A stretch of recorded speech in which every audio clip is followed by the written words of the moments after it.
The word fear is used to describe everything from a bit of mild anxiety or stress all the way up to a full-blown paralysing panic attack. Interestingly, practically every version of the mild to the manic responds to the same set of 4 strategies. So let's look at them and see how you can use them to make your life more the way you want it to be. Number 1, taking action immediately works a treat on most occasions. The very act of slowing down and becoming cautious is a fear promoter.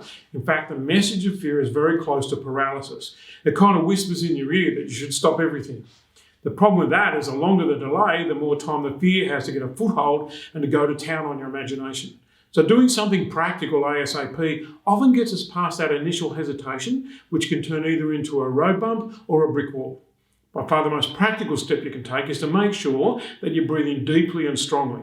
It's amazing what a couple of lungfuls of air can do for you. Number 2, failure way to success can be very effective. If the fear of rejection gives you the willies, then you probably need to go out there and accumulate enough good stuffs to be inoculated from it. Back in my single days, my mates and I would go to the pub and we would start asking every girl if she'd go out with us. Now, because we expected to fail, we weren't devastated, and some of the knockbacks I got were so funny that they still make me laugh 45 years later. Now, call it boring, blunt or bogan, but it cured me of the fear of rejection basically overnight. So just remind yourself that the fear is often worse than the actual thing itself is. 3, get a real read on the fear. If we can briefly refer back to that example from my misspent youth, we can get another lesson out of it. All of that rejection, and trust me, there was plenty, was tedious and it was time consuming. But I quickly learned that it was light years away from life-threatening. I was quickly able to turn it into a game. It helped me understand that rejection isn't personal, that it can be constant and probably the norm, but there's no need to take any notice of it. Now, as a side note, without making a complete idiot of myself on video, that technique often resulted in the opposite of rejection, which is why I guess me and my friends kept using it. The truth is, we were failing our way to success.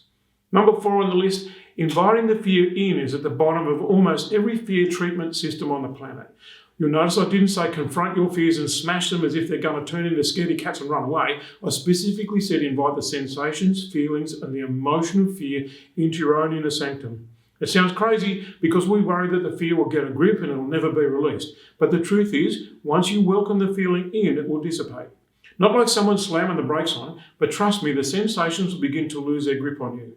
Now, the reason it quickly eases is because you've stopped fighting it. When we stop fighting our feelings, they naturally pass through. It's like laughing at a comedian's joke. We don't laugh for a week or a day or even an hour. We feel it and it moves through. That's the way we are designed to be. It's fighting your feelings that creates the drama. So try those concepts and see how they work for you. Just remember, it's a lot easier for me to say than it is for you to do. So practice makes perfect might never have been more true than what I'm recommending. If you'd like a copy of my meditation on releasing fear, reach out and I'll set you up with a free download.